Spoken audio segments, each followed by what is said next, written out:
Oliver, I couldn't have made it through the last few months without you. What do you mean? Sure you could have. No, seriously. You're just like, I don't know, like you're always in a good mood. I think what he's trying to say is that he really appreciates you for being there for him with his parents being split up and all. Yeah, I'm not good with words, but what she said. Seriously, you're the only person who just seems to know everything I'm going through.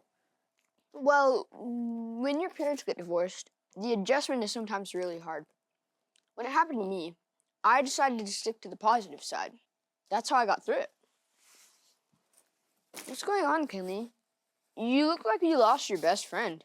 Not my best friend, but I really goofed up this time. What is it? Well, remember how my mom said she wished a little Riley would rub off on me? Well, I thought it had, but now it's too late. You are speaking a cryptic language. We can't help you if you don't tell us what's going on. 3 days! I had my goldfish for 3 days, and this morning, well, let's just say we had a funeral and a flush. I don't understand what this has to do with me. I convinced my parents over the weekend to buy Finny for me. Finny? As in he has 2 fins? Well, kind of. And he just looked like a Finny. But it doesn't matter now because Finny is gone. All because I forgot to feed him 1 day. 1 day! 1 day? Man, that stinks. But if you only had him for a few days, why are you so upset? Because it's my fault. My fault for the funeral. My fault we had to flush Finny. I starved him to death. He passed into the great fish sea because last night I forgot to give him his little fish food.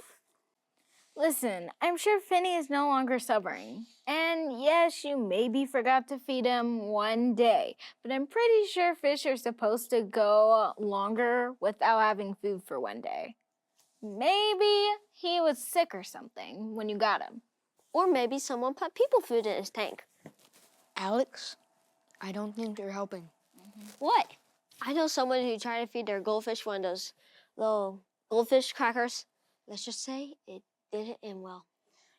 I'm really not so upset about Finny as I am at myself for forgetting. I've been doing so much better being dependable, and I know that's why my parents let me get him in the first place. I hope you had a nice memorial service for Finny before you flushed him. Why don't you tell us all about it on the way to Beach Club, okay? I'll see what I can do. My schedule is super busy, though. I appreciate it, though, because they have a whole lot of work to do. Some work to do? How can I help? Well, I just convinced Jordan to give up a few hours of her time to help my kids with Spanish. I had 2 years back in high school, but... Let's just say they need a little help. So how's everyone doing? Kinley? You usually come in all talk. What's up? It's like this. She convinced her parents to buy a Finny the fish. Finny didn't get fed. Then Finny the fish got flushed this morning. You forgot about the funeral. That's right. Then Finny the fish got flushed this morning during the funeral service. It's as simple as that. Alex, a little sensitivity, please. We tried to tell her that it was okay, but I think she's more upset about not following through with what she promised than her fish dying. She only had it for 3 days. Oliver's right. Finny was a nice little fish, but I wasn't really that attached to him. I'm just mad at myself because once again, I didn't do what I was supposed to. I'm trying so hard, but it seems like I just keep messing up. Well, it's important to look at your mistakes and learn from them. And it sounds like you're doing that, aren't you, Kinley? I'm trying to. I just hate the feeling I have. Of letting Finny down? No, of letting my parents down. I told them I would feed Finny every day, so they bought him, bought the tank, bought the food, but then I didn't follow through. Hold that thought, okay? Now is the perfect time to introduce our character word.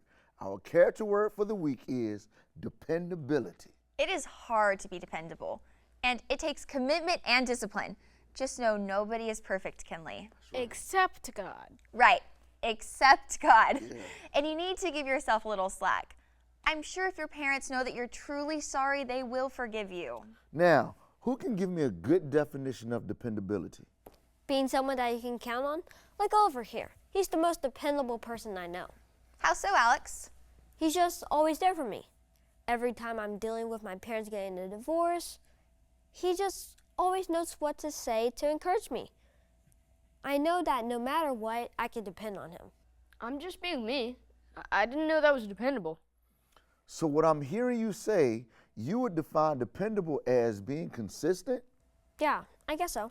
That's good. That is really good. Who else have a definition of dependability? I also think it involves being trustworthy. Trustworthy to do what you say you will do. As much as I hate to admit it, I agree with Riley's definition, which means I really wasn't dependable. So Alex, I really like your definition, but what if we combined yours and Riley's? I like that idea. If being dependable is being a person who you can count on, then you are a trustworthy person, someone who is trustworthy to do exactly what they said they will do. So Alex, I have a question. What makes Oliver so dependable? He's just, I don't know, he's like always there for me. So he's consistent, and he's earned that reputation because he's being trustworthy. Yeah, I guess so. I mean, he's a goofball. Look at him. He's Oliver. But I know no matter what, I can depend on him. Thanks, but I'm just being me. I think that's all it takes sometimes. Just being trustworthy and true to yourself. You know, not letting your friends change you or influence you in a bad way.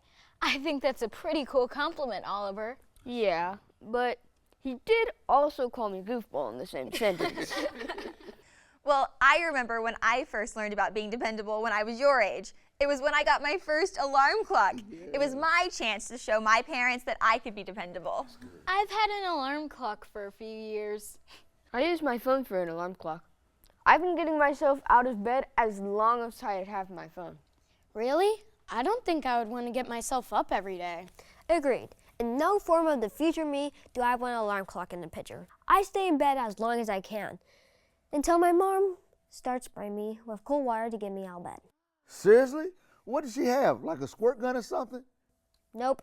One of those spray balls. Might as well be a squirt gun. Listen, all of you guys are old enough to get yourself out of bed in the morning. That's right. And if you depend on someone to get you up out of bed, then be responsible and change the pattern. Show that you can be dependable.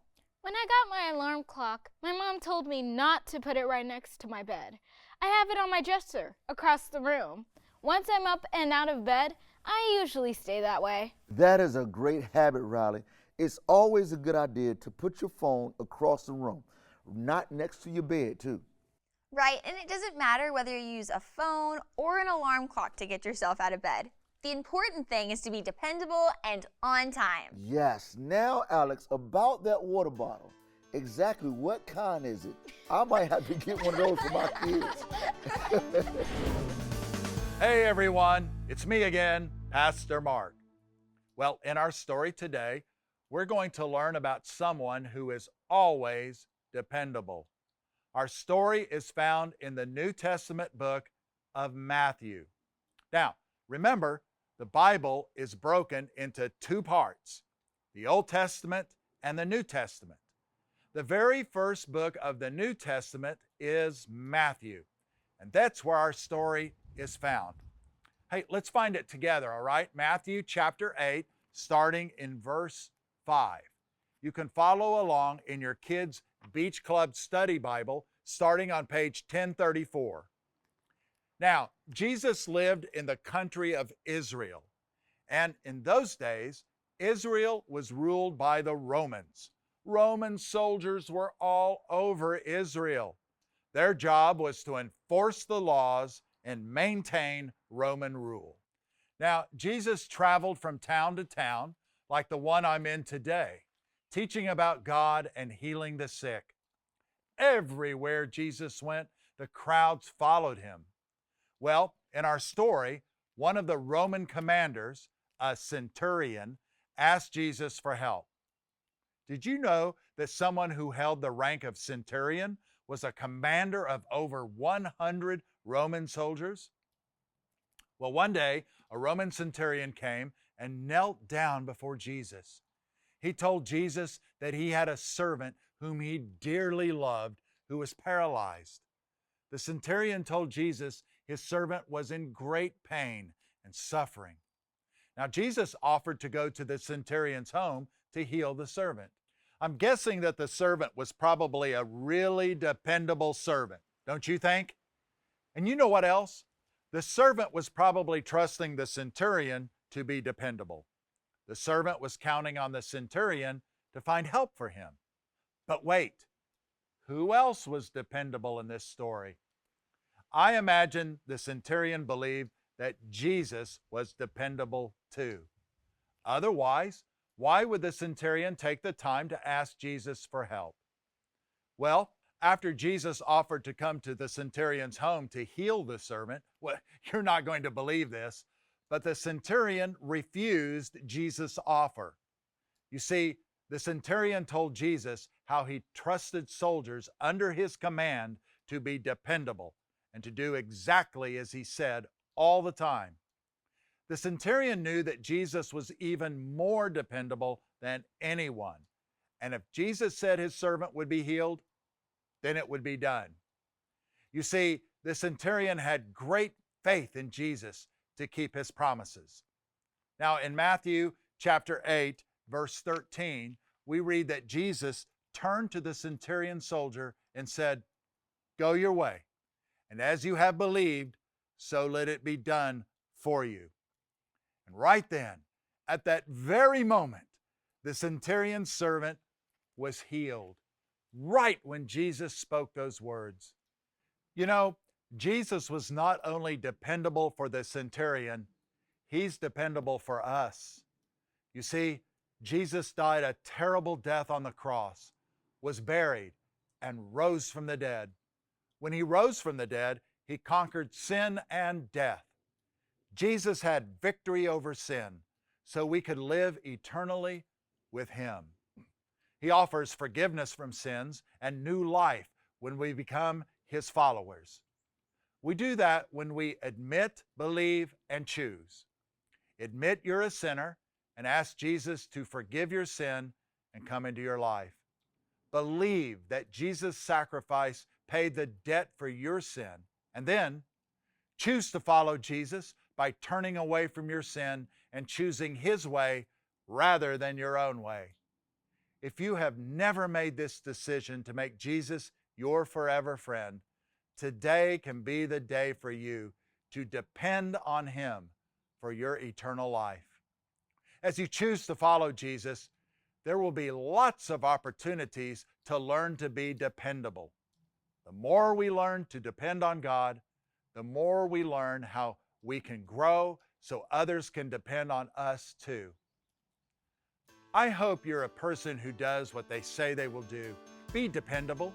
Be like Jesus.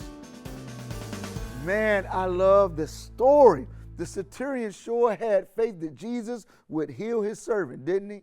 Now here's the question. Why do you think he had so much faith? Because Jesus had earned the reputation of always doing what he said he will do. That's right, and that's another reason why I love Jesus so much. I can count on him all the time. Do you think Jesus understands when we goof up and aren't as dependable as we should be? Well, when we goof up, we talk to God about it, ask for forgiveness, and he's dependable. So we know he forgives us. It's as simple as that. Dude, I think we've got a future beach club leader right here. Yes, okay, are we ready to look up our memory link? Yes. Okay, it's in Matthew chapter 8, verse 13b. Remember, Matthew is the first book in the New Testament. All right, we ready to read? Matthew 8, 13b. As you have believed, so let it be done for you. Matthew 8:13b. Remember in our story that the centurion told Jesus that he gives orders to people all the time? Well, I was thinking that Jason could be our centurion commander. That's right. I like being in charge, so listen up. Line up, put your Bibles down, hurry up, and line up. On my command, I want you to step forward and do as I say while you say the verse. Do you hear me? I need to hear yes, sir, back. Do you understand? Yes, sir! I didn't say salute. All I said is say yes, sir. Yes, sir! Do you understand what we're doing? Not really, but let's play along. All right, are y'all ready? Yes, sir. All right, now the verse is Matthew 8:13. I want you to say the verse while doing push-ups. Ready? Go. Matthew 8:13b. I cannot hear you. As you have believed in me, let it be Say it louder. done for you. Matthew 8:13b. Get an attention. And here's my question. Get an attention right now. Here's my question. Why can we count on Jesus? Because he is dependable, sir. All right. Now this time, I want you to say the verse while doing jumping jacks. Ready? Begin. Matthew 8:13b. Come on. As you have I believed, can hear you. so let it be done for you. Matthew 8:13b. Here's my question. Does Jesus always do what he says he will do? Yes, sir. All right, here we go. Now, take one step back and say the verse together. One more time. Ready? Go. Matthew 8:13b. Louder. As you have believed, so let it be done for you. Matthew 8:13b. Great job. At ease, everyone.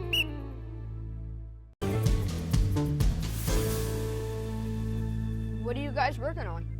I'm just making a big list of all the reasons why I shouldn't get an alarm clock. Seriously? Yeah, well, kind of. It's like this. I kind of know that I should start being dependable by getting myself out of bed each day, but I thought I could make up more reasons not to do it. And how's that going for you? Well, thank you for asking. Number 1, stay warm. Yeah, stay warm till your mom sprays you with cold water. Thanks a lot. Number 2, get more sleep. But are you really getting more sleep, or are you just being lazy? Ouch. Okay, I might not be getting that much sleep, but I am staying warm longer. I have a whole list of things I can do to start being dependable. The first one on my list is to get an alarm clock. I think once I start getting myself up every day, it will show my parents they can count on me in other areas too. Number 3. This one may be a stretch, but by not having an alarm clock, it makes my mom feel like I need her. Yeah, that's a bit of a stretch, all right. You're old enough that your mom is probably praying that you start taking care of yourself. And when you're at your dad's house, he's probably aggravated at you for staying in bed.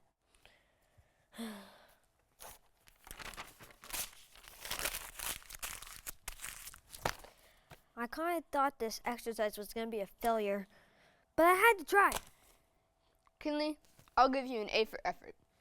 And Alex, I'll give you an A for alarm. Dude, you gotta start being dependable somewhere. Hey, speaking of being on time, it's time for our Make It Stick game. I wonder what we're doing today. Hey, Kinley, let me see your list while we go. Maybe I can think of some other things. Hey, what about my list? What about mine? No, your list is irrelevant. That's right, boys and girls. It's time for... Make it stick! And now, here's our host, Steve Harley. Yes, today's Make It Stick game is called Depend on Me. Here's how it works. We have 2 teams. One of you all will be the person who walks, who has to depend on the instructions of your partner. Now, we will spin you around to get you a little disoriented. Each correct answer earns your partner the right to give you one command. The first person to cross the finish line wins the game. Oh, yes, and I forgot. You will walk blindfolded. Yes. Now, who is going to be the one to answer the questions? Who's going to answer the questions? Yes, all right. And who's going to answer the question for you? All right, here we go. Now, go ahead and blindfold yourself, and I'm going to set up the obstacle course.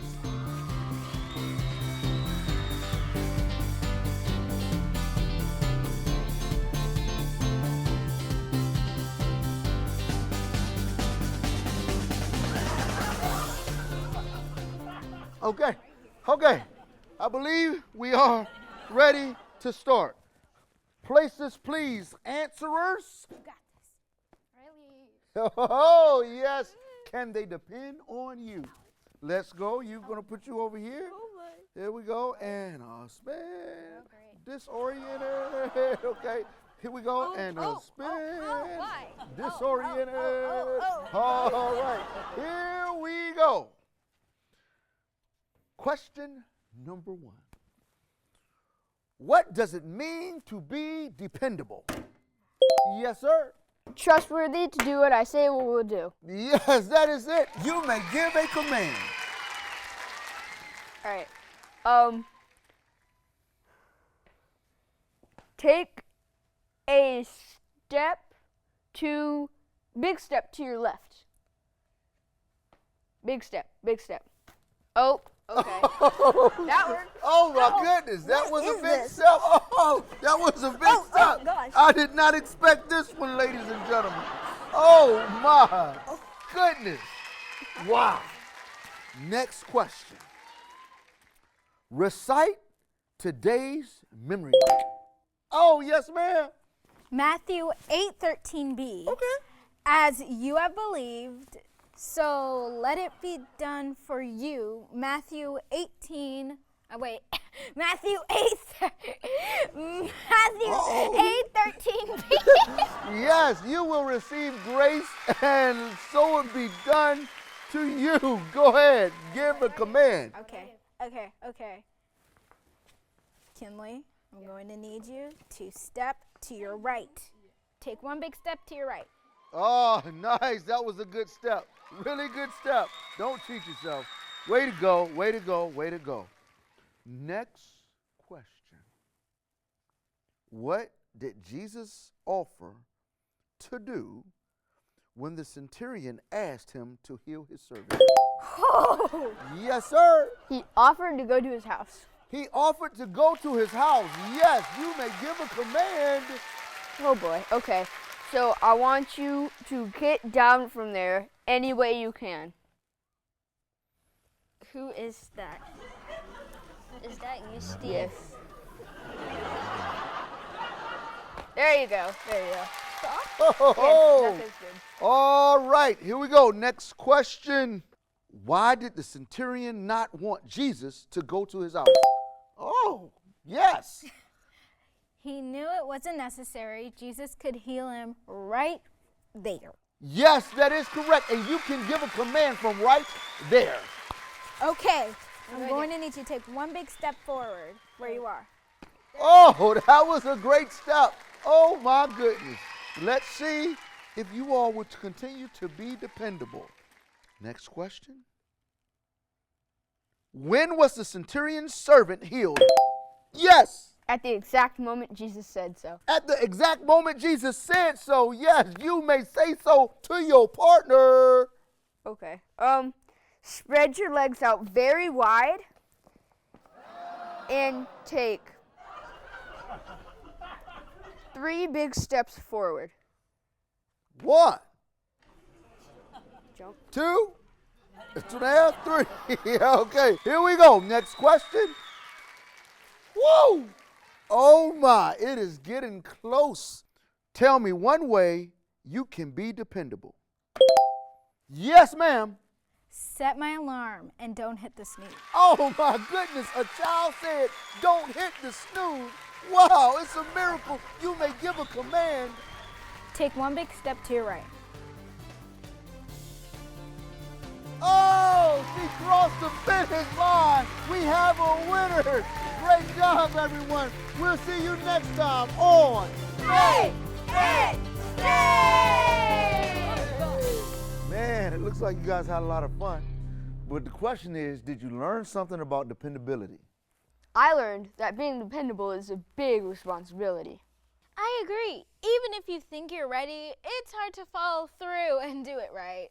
Speaking of being dependable and following through, how's everyone doing on your Hang 10 challenge this week?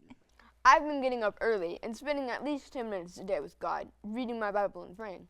That is awesome, Oliver. And Alex, I'm guessing since you don't get yourself up in the morning, you're not doing as well. That would be a correct statement. But I know I'm going to change that in the very near future. I think everyone's convinced me that I need to start being more dependable. Me too. I'm not quite ready for another pet, but I'm going to start by actually setting my alarm on my phone early so I have time for my hang 10 too. I like what I'm hearing. I'm sure your parents will see you're being dependable in no time. Ooh, maybe they'll even let you get another fish. Nope, I'm done with fish. They're too temperamental. Maybe next time I'll get a hermit crab. I had a hermit crab once. His name was Hermie. He was kind of shy though. Hermit crab? Shy? Yeah, he was kind of hard to get out of a shell. Oliver. Hands in, y'all. Dependability on 3. Ready? 1, 2, 3. Dependability!